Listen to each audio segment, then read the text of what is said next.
I'm Elle Embers, and this is Cosmic Curiosities.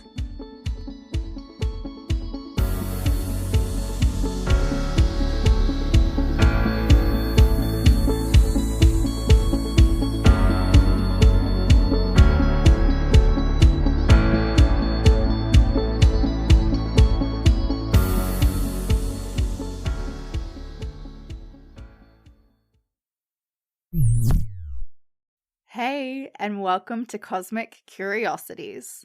My name is Elle, and if you would like to work with me in bridging that connection between your soul and you with past life regression, cosmic channeling, or energetic coaching, you can send me a message on Instagram or visit my website, lembers.com. In today's episode, I am joined by the plant spirit healer, Michael Thornhill, as he explains the importance behind trauma-informed care around ayahuasca and plant-based spiritual ceremonies. So, let's dive in. Michael, thanks so much for joining us. How are you? I am doing very well, thank you, Elle. Thank you so much for having me on the show. An absolute pleasure to be here today. Thank you. Yes, I am excited to get into everything plant medicine and maybe debunk some myths around it. So, before we get started, would you like to introduce yourself to everyone and explain a little bit about what it is that you do? Yes, absolutely. My name is Michael Thornhill, and I'm co-founder of Casa Galactica here in Peru in the Sacred Valley. If you don't know that region, it's kind of think about Machu Picchu. We're not too far away from there, so a really beautiful region. My wife and I, we co-founded Casa Galactica, a multidimensional center for healing and evolution, where we help people activate their intuition, empower their healing, and embody their truth with the help of plant medicines, mainly ayahuasca, but also with other non-dual healing modalities, which we work online with people. We really base all of our work in trauma-informed care, in safety, in integrity, and really creating safe spaces for people to heal and evolve. So we come from a background of healing a lot of trauma and abuse and PTSD within our own lives, having helped countless people through their own processes of healing and evolution. And we're passionate about creating trauma-informed spaces and educating people through multidimensional awareness of what might arise when one decides to go on their own journey of healing and evolution. You guys have definitely turned your own challenges into your purpose. Yeah, it's from our understanding, it's just a big part of their own path of karmic healing, of why we've incarnated through our soul's journey. And a part of that work that we've incarnated here to do is to be guides to help people. And when we can harness the power of working with plant medicines and other non-dual healing modalities in a trauma-informed way, we're really proponents that we can help those shifts happen for people in safe containers, in ways that people don't have to have a whole incarnation, a whole life filled with trauma and suffering. There is another story. There is more to life than just being traumatized. I can tell you, I didn't think it was for a long time, but I promise you, it's there and it's available. So we're here to help people really connect to their own truth, whatever that may be. And it's so beneficial to have those guides with you that have walked the steps before you. So they know what you're going through, they know what the process is, and they can really have that sense of care and love guiding you through that process. Yes. With plant medicine, would you like to kind of categorize what that term means to you? So I just want to focus on the word medicine first before we include plants. So for me, medicine is something that can help us heal. And because it's also the background of spiritual evolution that we're also involved with. So for us, medicine would be described as something that can help us heal and evolve. So the plant aspect of that plant medicine is, of course, you can see a plant, everyone thinks of a plant. But when we describe a plant, what we describe here is a multidimensional being. And what many people don't recognize and realize is that you can actually connect with plant medicine without ingesting a single plant. You can connect multidimensionally with plants. And we teach people how to communicate and connect with the medicine of plants without having to ingest a single plant. Now, of course, there are in some aspects benefits of ingesting plants in the context and setting, but it's not necessary for people to ingest plants to be able to connect with that medicine. So to summarize, multidimensional plant spirit medicine that helps us heal and evolve. Now, for us, again, there's many different ways that plant medicine can be taken. So for us, I wouldn't really be explaining more about what we believe and the way that we particularly do things if we didn't discuss trauma-informed care, which is really taking into account that anyone who comes and works with us or ingests a plant medicine may have unresolved or undiagnosed or repressed trauma that may come up as a part of that healing and evolution process with those plant medicines. So really the fundamentals of working with plant medicines for us is to be able to ensure that people are able to heal and evolve in a safe way, in a safe container, because plant medicines can be contraindicated with some health conditions, with some mental health conditions, and some pharmaceutical medications. So really, at the essence of all this, before we go and do anything, just like if you were going to go and do skydiving or something like that, you'd be like, okay, does this parachute work? Does the instructor, do I think that I want to jump out of this plane with this person? If something goes a little bit wrong, does this person know how to deal with that? Is this person going to help me safely come back to the ground and also help me to kind of integrate that experience? So really about that, the reason why in our experience, working with people who are empowering, who are trauma informed, who are multidimensional healers in this safe setting really enables a safe, transformative, positive experience to occur. Where on the other hand, if that's not done, if you jumped out of an airplane with someone who didn't know what they're doing, you can kind of just feel like the risk in that. So what we're really about is minimizing risk and maximizing transformation. Yeah, I love that. And that's such a powerful thing to focus on because I think that a lot of people just think, oh, you take the medicine and my life's going to be fixed. And that's definitely not the case. So, definitely being trauma informed is a big aspect to this, right? Yes, it is probably the most fundamental aspect of the work that we do, both online and in person. And there's just really a different way of working that invites trust to be nurtured between us and the people who are in our care for that period of time, whether it be an online trauma healing session or a 10-day retreat. So things like practicing professional distance, having multidimensional ethics, making everything optional, collaborating with our clients, being very transparent, giving everyone choice and option throughout this process.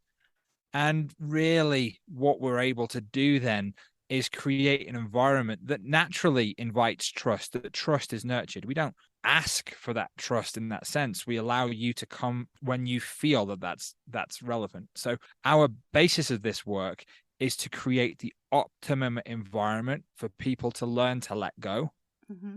And often when you can learn to let go, just like if you're in a skydiving, if you're in that skydiving situation and you're kind of like, I don't trust this instructor, you're just going to be like the whole time you'll be like, oh my gosh, I hope the parachute opens. I hope the parachute opens. It probably is going to be quite a challenging experience. Yeah. Now, skydiving in itself could be challenging anyway, but if you have the instructor or the person behind you that's just like, I know that this person's very well trained and I can trust in this person, you're more likely to get more out of that skydiving experience because you can fully let go into that experience rather than worrying about your safety. So safety and trust is a really big part of that trauma-informed care because in our lives, a lot of the traumatic experiences that we have, they cause us to armor up, to shut down and close down. And part of that healing process is releasing that at a level and at a rate that feels comfortable for you. And I guess it's just really allowing them to make that informed decision moving forward into how comfortable they are with the process, how much of the process, and allowing themselves to, like you said, let go and trust and feel comfortable and safe in doing so. Before people even book a retreat with us, they already have a plethora of information. And we offer a 30-minute free consultation to everyone before they even book. So we just kind of talk through everyone's personal set of circumstances. And throughout the whole process, we have a health and wellness, we have a whole preparation session one-on-one, and we're available on hand to answer the questions. So people are always gathering more and more information.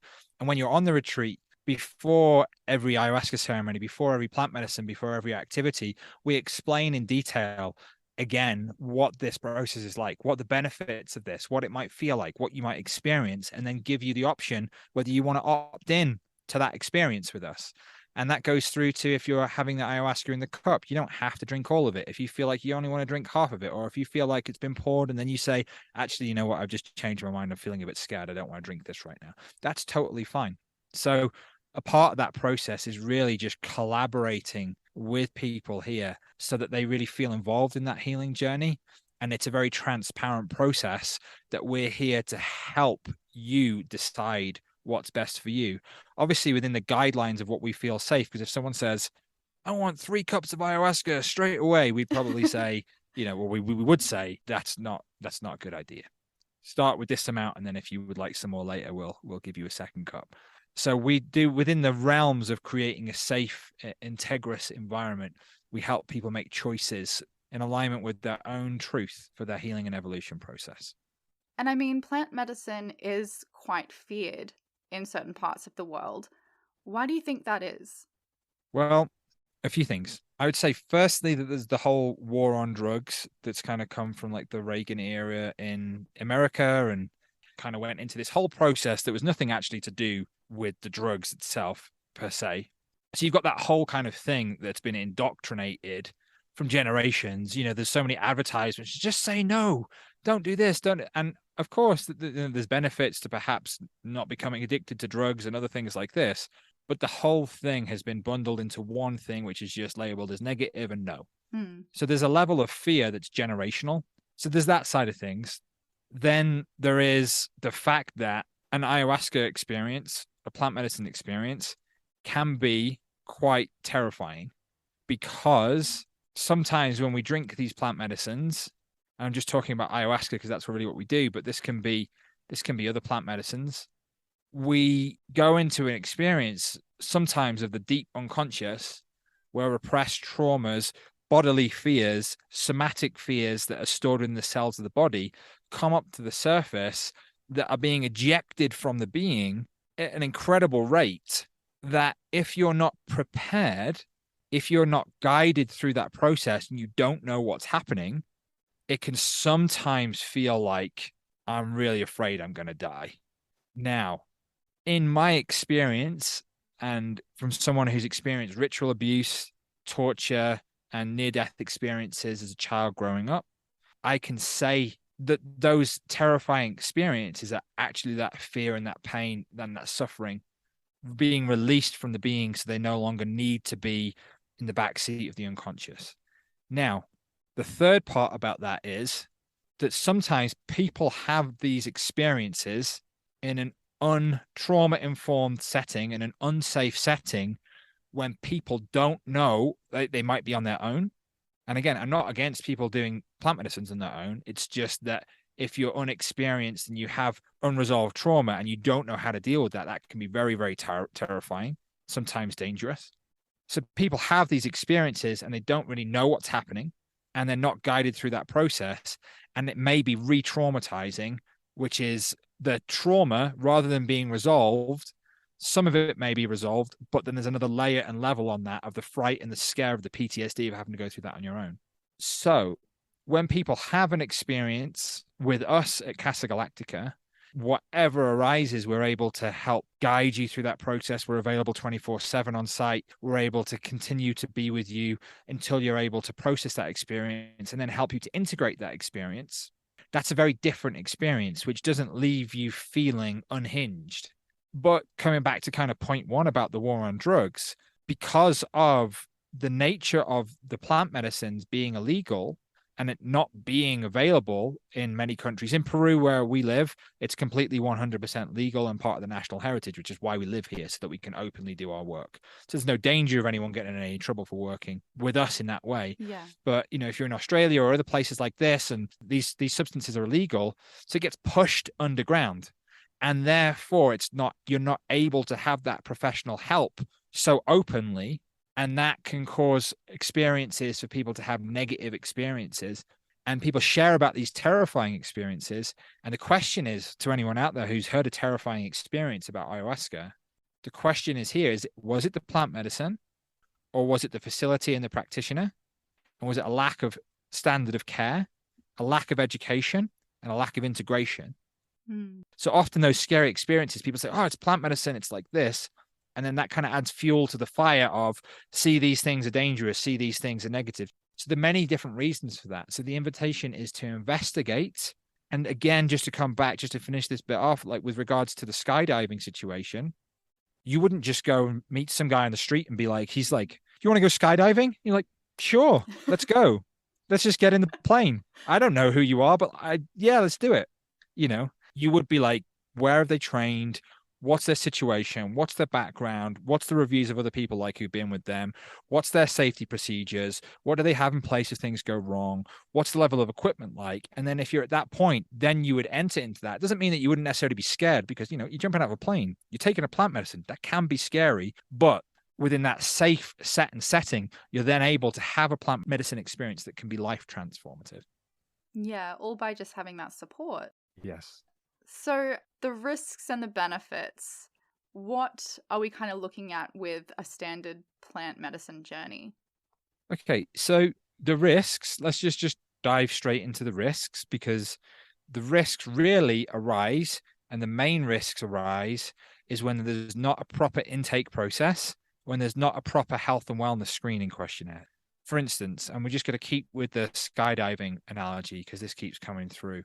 So if you've got a heart problem and then you've got tachycardia or really high blood pressure or high heart rate, and then you go skydiving and then your like heart rate goes to the roof, then you could have a heart attack or something like that. So that would be a risk of a skydiving. If you go in skydiving, there'd be an intake form that would basically say, do you have a heart condition or anything like this? And then you'd be like, well, I have a heart condition. And the instructor would say, I'm sorry, this is just not going to be for you. It's going to be dangerous.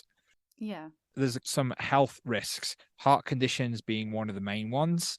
But there are also some kind of mental health conditions which can cause perhaps psychotic breaks if someone has a history already of having psychotic breaks or psychosis for the most part.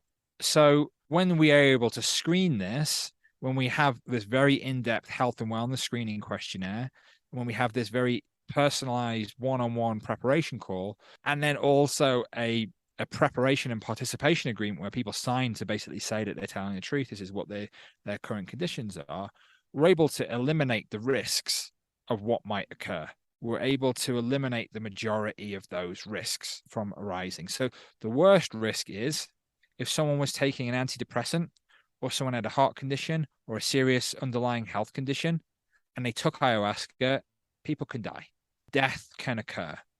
Just like if you were going on a skydiving and you didn't say that you just had a heart attack and you jumped out the plane, you could die from a heart attack going on that plane. So if that happened on a skydive and someone had a heart attack and they had a pre-existing heart condition, you could say that was malpractice of the skydiving company for not doing a safety check on the pre-existing health condition. So the same with regards to ayahuasca, the safety part of that process occurs through the preparation process.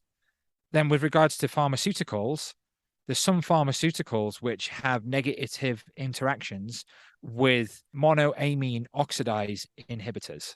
So monoamine oxidase inhibitors is a class of pharmaceuticals, but ayahuasca also has a naturally contained monoamine oxidase inhibitor, which is part of the way and the function that it works. So for instance, if you see someone taking an antidepressant, they'll be like, don't take with other MAOIs because you can have serotonin toxic shock syndrome, which is basically like an overload of serotonin in the brain and someone can have a seizure and die. So if you did that, if you took antidepressants with another MAOI, then you'd have a convulsion or even death in severe cases. And then in that sense, the antidepressant is not necessarily dangerous because you're not taking it with things that are contraindicated. Yeah. So you have to eliminate the things that could be riskful, could negatively interact with the ayahuasca. And then you have to have a washout period. So a big buffer time for those pharmaceuticals to leave the system. And then people through that preparation process, under the supervision of your medical practitioner, you come off those medications for a period of time until after the retreat, so that you can then safely take ayahuasca without those negative interactions occurring. So it's a process of due diligence and care, which minimize the negative impacts of risks of any nature. So this is how we create safety within all of our work.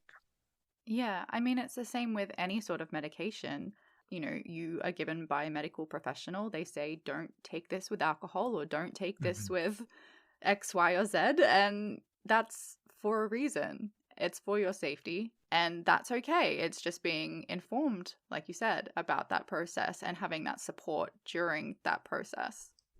Yeah, absolutely. And for anyone who's kind of wants more information and kind of go into that, you can go to our website and you can check out the medical guidelines.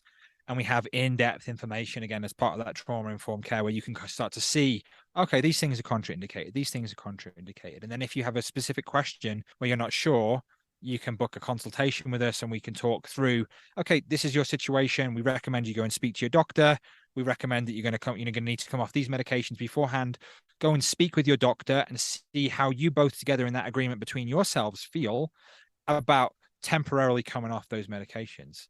But what we sometimes see, what we often see with regards to kind of antidepressants and things for mood, is that when people come out of these retreats, they no longer need those pharmaceuticals that are masking the symptoms or numbing the symptoms, because plant medicines, they work at healing trauma at the root cause, which means the symptoms no longer present themselves. That makes for long-lasting healing rather than becoming reliant on a pharmaceutical to manage the symptoms of trauma. Yeah, absolutely. I've found with pharmaceuticals for antidepressants and things like that, it is just a band-aid solution. It is just putting a band-aid on it and being like, this is fine, it's okay. Like, it's not going to fix the problem. It's just going to make it not as big of a problem temporarily. And sometimes that can cause other problems or other complications. And it's kind of weighing up then of whether that's going to be beneficial for that person or whether it's not. Yeah, and we're not trying to paint a picture that's kind of just like everyone should do plant medicines, that you have to do plant medicines to heal. This is one opportunity for you to transform your life that Western or other types of modalities may not even be able to scratch the surface. And I'll just speak about this from someone who did varying different types of therapy before. And, on the surface, I had enough reasons to be kind of like depressed. It wasn't like the perfect childhood by any means. But when I started to get into the root cause of those things with ayahuasca, with this experience, I was able to actually start healing at the root cause. And I was able to stop drinking, smoking, doing drugs, all these different types of things. I actually stopped drinking and smoking and doing drugs within my first ayahuasca ceremony. Like my first ayahuasca ceremony, that happened. But the urge is not there. And for anyone who's healing from addiction without looking at the trauma underneath, it's basically willpower versus your addiction / trauma. So that's what I always thought it was, is that I just have to be willing to just be stronger than the addiction. So just to kind of like bring that back into what I was talking about to begin with, the life transformation that can occur from working with ayahuasca in a trauma-informed environment and empowering environment, bearing in mind a lot of the work that I've done myself took even longer because I didn't have Jamie and I to kind of guide us through the process. We were kind of learning. I just kind of think, if we were guiding ourselves through that process at that time, with what we know now, it would have happened probably a lot even quicker where we got to. But this is all part of the processes of us learning, of us being able to hold space, of us healing ourselves. So completely transform addiction, PTSD, trauma, suicidal ideation, depression, anxiety, eating disorders, complete levels of trauma, of not wanting to live, transforming, healing trauma at that root level so that someone can have an experience where they're actually motivated and excited and joyful to live life. I was living in the UK. I lived in Berlin and Germany as well. I was partying, I was DJing, I was heavily depressed. I was running my own company eventually, which I thought would be like, get me happy. But I was just like, okay, I'm just depressed in a different way now. And it's something that relationships were toxic. And as I mentioned, all these different addictions. Now I'm running Casa Galactica with my wife Jamie. We're so in love, so able to do this work in service to others. And the life that is here for me now, I couldn't my previous self couldn't even imagine that because it was so steeped in trauma. But we see people just have massive transformations from being in relationships with narcissists, from being in situations where they're addicted, being in situations where they're heavily depressed, unable to kind of function properly because of deep levels of PTSD. We're talking about life transformation that can take 5, 10, 15, 20 years with psychotherapy, with other healing modalities, and in some cases that may not even really scratch the surface for a whole entire lifetime. They have so many stories that I kind of feel like that I'm aware of from my work as a trauma healer and helping people from very different walks of life. Quite often I see people who are late in their late 50s or even 60s or older, and kind of having a situation where that trauma has not been transformed. And it's been something that's been a lifelong experience of that trauma, or even only come into awareness later in life. What plant medicines offer us the opportunity to do is to do a lot of intense work now. It's challenging, it's difficult, it's rewarding, and it's transformative. But it offers us the opportunity to do something that might take lifetimes to do in a very short space of time. And in the right set and setting, you're able to take that wisdom and then create the life that you prefer. Can I ask, what about particular plant medicines makes that transformation possible? Great question. Thank you very much, Al. The first thing to talk about, and I'm going to again talk with ayahuasca and the plant medicines that we work with on our retreats, and we have different saunas, we have different tonics for the nervous system, we have different digestive cleanses, and we do personalized plant treatments for each person with regards to their own set of traumas or illnesses or conditions. Mm-hmm. A lot of the work is at the body level of the healing of the nervous system. So trauma gets stuck in the body when one experiences a traumatic event. And you might be think about this, like for instance, like a war veteran who might, an extreme case of PTSD, so that we can have a visceral experience here of what that might be. Who's someone who's perhaps not able to leave the house, who is very scared to go into situations, who's very jumpy, who is unable to go down the street without kind of seeing bombs on the side of the street and these types of things. This is very much ingrained within the body, and that was a survival mechanism, because in a war-torn country, as someone is a serviceman or woman, then that is creating a situation where those skills that you learn is something to survive. The whole nervous system is trained for survival. The cellular body holds those traumas and those wounds. Now, plant medicines is like a really big excavation. So rather than kind of just like meeting around the surface, it's like a tidal wave that goes through each cell in the body and completely washes the nervous system, completely washes the body. So you can imagine a comparison of like what a shower might feel like. Mm-hmm. And perhaps a shower with like kind of low pressure doesn't really work so well, versus kind of like a tidal wave. If you were getting washed by a tidal wave or like a pressure washer, you can imagine that experience can probably be quite uncomfortable, but it's going to be rapid transformation. So there's just such a deep level of transformation that occurs. And in the ayahuasca experience, you may revisit traumatic experiences. You may then release them from the body. And there's a whole set of symptoms called purging, where you might vomit. So you physically vomit that pain, that suffering, that somatic energy out of the body. So it actually leaves the body. And when you vomit, you feel it leave and you're like, oh my gosh, I feel different. So it actually leaves in that way. So it's a very, very deep cleaning experience.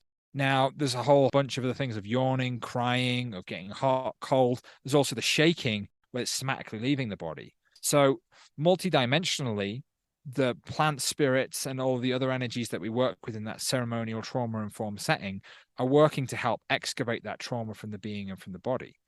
Now, what we teach is that we teach that everything that you can experience with plant medicines is a reflection of your own consciousness. You can do everything without plant medicines. That is something that we believe, and that's something that we practice. The other side of that is sometimes people can't sit down for 2 minutes to meditate because it's so overwhelming or the thoughts are so active. And that was certainly my experience. So plant medicines can take us in this big kind of like catalyst, this big boost, like this electric charge that kind of pull us out of this asleep state and bring us into an awareness, and then set us on a path and a trajectory of healing, which was certainly my case. Yeah. I mean, I have had people tell me about their experiences with ayahuasca, and the stories vary. And there's really no experience that I have heard that has ever sounded the same. So it is a very personal experience. Yes, I would agree. The other side of that experience, and again, the work that we do at Casa Galactica is very much predicated that you are an infinite being. You are the infinite source of all things. So we describe that, and it's not just us that describes that type of work as non-dual or non-dual teachings, becoming awareness of the oneness of all things or the interconnectedness of all things. So then when that's kind of taken into the ceremony, people can have these very deep spiritual experiences where they have the direct recognition of, I felt myself as all of the one universe. I felt everything interconnected. I felt myself as a small speck in an infinite timeline. And those types of experiences, when you have those type of mystical experiences can be life transformative, that can completely change the lens which you view reality through. So it's difficult to describe it, but the experience is very much as an awakening of a consciousness, an awakening of part within you that already knows the truth, that as that awakens, that truth becomes so prominent that it dissolves the other illusions within one's life, that it can help someone to prioritize their experience. It can prioritize the way that they begin to look at life. So our 10-day ayahuasca healing and evolution retreats meet you where you're at, wherever that is in that spectrum of healing and evolution. Whether you're someone who is just really fed up with the world, who is perhaps suicidal, or has had, heavy levels of depression, have tried other alternative healing modalities and just stuck and just don't know how to change or transform, and you're kind of giving up, or through to someone who perhaps might describe themselves as a multidimensional healer or a therapist, or someone who's kind of spiritually awakened and already on the path. We meet you with the plants, with spirit, with your own higher self, where you're at, to help you take that next stage in your own healing and evolution. And we don't know what that looks like.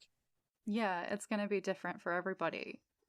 I know each experience is personal to that person and specific to that person, but are there certain plant medicines for certain things? Or is it kind of like the spirit of the plant takes you where you need to go? Yeah, good question. So for us, ayahuasca is our primary plant medicine that we work with. We also work with what we would describe as these accompanying plant medicines, which are a part of the retreats, which are kind of softer, more gentle plant medicines, which work on the mind, body, spirit. They're kind of like a foundation for the ayahuasca to work. In terms of the healing and transformation, ayahuasca is our priority in the work that we do, because of its effects to transform PTSD at such a level, the way that it can also make people purge the emotions, the mind, the body, and the spirit. And it's also the container of how that ceremony happens. So we don't really work with other plant medicines in that sense. So if you're kind of thinking about mushrooms or wachuma or things like this, that's not something that we do. One other medicine that I work with quite extensively, which we will be offering at some point in the near future, is Bufo alvarius, which is a toad medicine, which has been very instrumental in my own process of healing trauma. But that's like an animal medicine rather than plant medicine. So in terms of the plant medicines, the work that we do is with ayahuasca. And we believe that this is the most effective way for you to heal and evolve. Cool. Thank you for clarifying. You're most welcome. What about your journey specifically led you to working with ayahuasca and led you to doing what you do with Casa Galactica? I would categorize myself as someone who was, and I kind of mentioned this before, I tried different things and I was having the same experience of being addicted, and I was lost in my life. Although I was a successful addict, there was something missing, and I was doing a lot of drugs. I was partying for days on end. And, I was successful and I was good at my job, my work, and my company was also pretty good. We were doing renewable energy recruitment and giving money to charity and things like that. So it wasn't all bad. It was just that I was looking for fulfillment in that work and success. And then there was just that base level of, okay, no one's telling me what to do anymore, and I'm still not happy. And then I had more and more kind of free time, so I was doing more and more drugs, And then it was the point then when my mother passed away that then I kind of saw death in the face. And that was a very tough and challenging experience.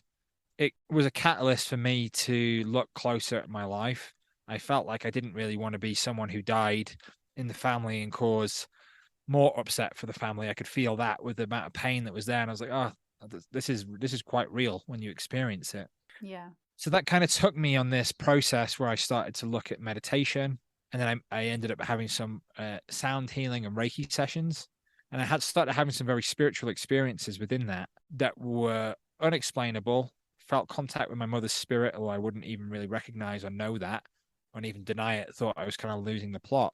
And after kind of doing this healing work, this particular healer mentioned about ayahuasca, which I'd not heard about, and told me that this is very good for healing addictions. So I went and then I had this experience. I was in Berlin at the time, and I found an ayahuasca retreat. And it's not necessarily something that I would go back and do in that type of set and setting, but it was very profound and transformational for me at that time. And I had this very, very big transformation where I could feel the unconditional love that was what I was looking for synthetically with the drugs.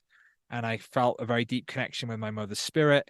And I could feel the wounds of not feeling unconditional love in my life and feeling that unconditional love flowing from my body. I had an experience where I kind of got zoomed out to the cosmos by these different beings, and I could see things from a zoomed out view. And I received all these different kind of energies and messages that basically every time I was drinking and smoking and doing drugs, I was actually going away from the reason why I'd incarnated. And I didn't even really believe in reincarnation or anything at that time. It was like, this is the reason you kind of came to Earth to do this thing. Now, the integration point for that for me is that at every point in these big transformational experiences with plant medicines, there's an opportunity for you to kind of go back and ignore what you've received, or there's somewhat I would call take a chance on infinity and try something different. And for me, a big part of the integration process was I went to India. I went traveling to India. I was only supposed to go for a month. I surrounded myself with different spiritual teachings, was learning yoga and Reiki, and then stayed in India and Nepal. And I booked myself to come to Peru because I knew that ayahuasca had already been so transformative for me in healing my addictions and changing my view. And I was like, whoa, no one in my field has been showing me these things that I've been learning. There's stuff out there that people are not talking about. And this is that point that I couldn't describe it. It didn't necessarily make logical sense to my mind, which was so entrapped still in the matrix. But there's something in me that knew that this was true, that was just like, follow this. So I went into the jungle and I did 10 weeks in the jungle and training and learning how to facilitate ceremonies, and ended up staying here in Peru and getting an apprenticeship and learning and training and honing these skills. And then it was while I was actually facilitating retreats at another retreat center that my wife, Jamie from Oklahoma, she came to train with me, and then we fell in love and we went on this whole magical and mystical journey of helping each other, holding space for each other to heal ourselves, I should say. And throughout this process, we recognized and realized that the work that we're here to do wasn't really being offered at the place that we were. And that there was an essence of an energy that our own medicine in that sense wanted to come through, which is very much based upon trauma-informed care, about empowering people to connect with spirit. And then all of the kind of plethora of things that you can kind of see at our website at casagalactica.com have kind of just evolved through that journey. Our ayahuasca retreats that we do are just for 4 persons. So we do 4-person limit. So it's very small, it's very intimate, it's very personalized with lots of one-on-one care, attention, safety, integrity. And this really just feels like it's our heart's joy and passion to share this in this way. So we feel very grateful and very blessed. It's been a long road. It's been challenging. You know, we've had to do a lot of our own healing work, face the very depths of our being, but kind of coming out on the other side and being of service to people, it's very, very fulfilling and joyful experience. So thank you for asking. Definitely, yeah. And I mean, it's so often that you do hear about people going through this experience in some random jungle with like 50 other people, and like there's not the level of care given. Whereas you and Jamie have gone sort of above and beyond to focus on each individual by having a small group, by having them trauma informed, by having them educated and being transparent about the process, that I think it really does make people aware of the difference between someone being a practitioner who is doing this for your benefit and someone who is a practitioner who may not be.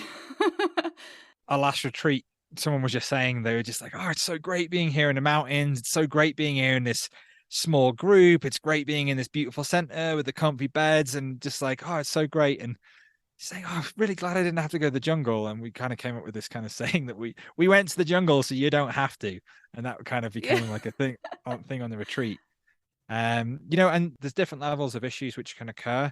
To kind of come back to the situation of what we discussed like towards the beginning, there are stories of people that go into these ceremonies and they're sexually abused by the shamans. They go into these situations and they're taken advantage of. They're energetically manipulated. And there's just an aspect of that work of like the kind of underworld and the underbelly that's not so much talked about. Yeah. And I'm not necessarily saying that's in all places, but when you go into a ceremony, you open yourself energetically and you give people permission to work with you. So to use another analogy here, kind of think about this like if you were going to go and have an operation and you were going to go under general anesthetic and you were going to go unconscious. And now you don't go unconscious under ayahuasca, so I want to make that distinction clear. But what I want to talk about here is with regards to your free will consciousness. You give your free will, you open your free will, you even sign it when you go into a doctor's, right? You're like, yeah, I accept the risks and I'm going to go into this operation and I'm going to allow you to do things to my body. And, you've got no way of knowing what that doctor is doing because you're unconscious. Now, the same thing happens multidimensionally. When you go into a place, you don't really know what the curanderos or the shamans are doing. It's in a different language. You don't know what's going on. We've experienced this ourselves where there's negative things that are energetically done to people for varying different reasons. And it's kind of not on the brochure. It's not something that's like, it's not painted and say, oh, beware of this, but we've experienced it and it's difficult. So the analogy, what I would describe it as well is think about yourself in these situations. If you're going to go and work with a plant medicine, and this could be whoever it might be indigenous person, or it might be someone in local, or whatever it might be, whatever you do, recognize that when you go to work with that person, you basically sign away your free will to a certain degree, and you invite that person to work with you energetically.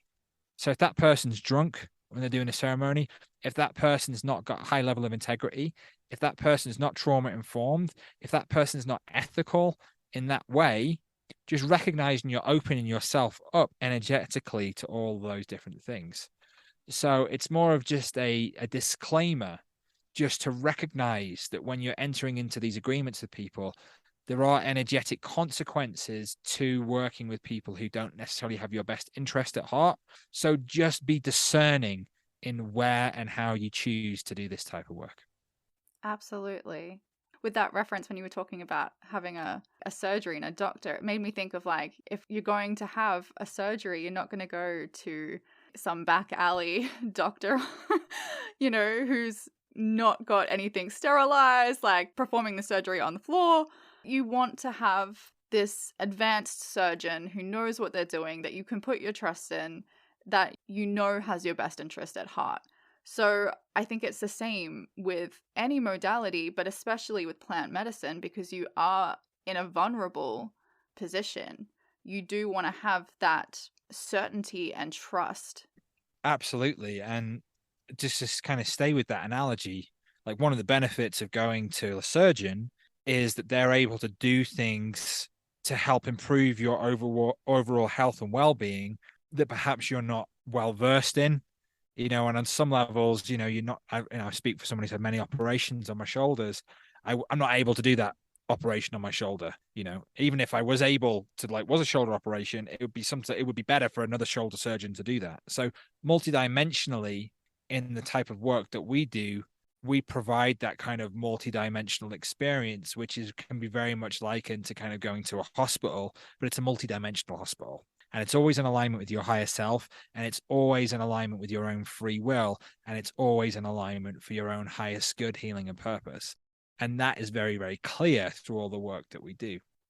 Well, thank you so much for sharing your expertise and kind of clearing up a bit of the mysticism and the misunderstandings behind plant medicine.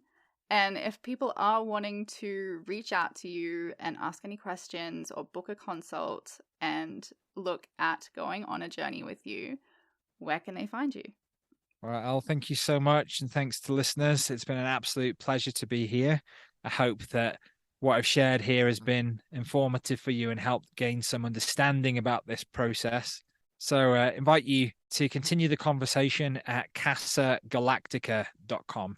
Check out our website. At the bottom of the page, you can book a free consultation.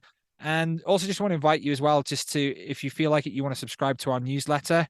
If you do that, basically you'll get a free Fundamentals of Healing Trauma workshop, a beginner's guide to strengthening your intuition, and 20% off your first online session with us, because we do a lot of online intuitive readings, channeling sessions, trauma healing sessions, and various different courses as well. So invite you to go ahead and just book a 30-minute consultation with us. If you're just interested, you're not really sure, you have further questions, please reach out. Either Jamie or I will be there to respond to that.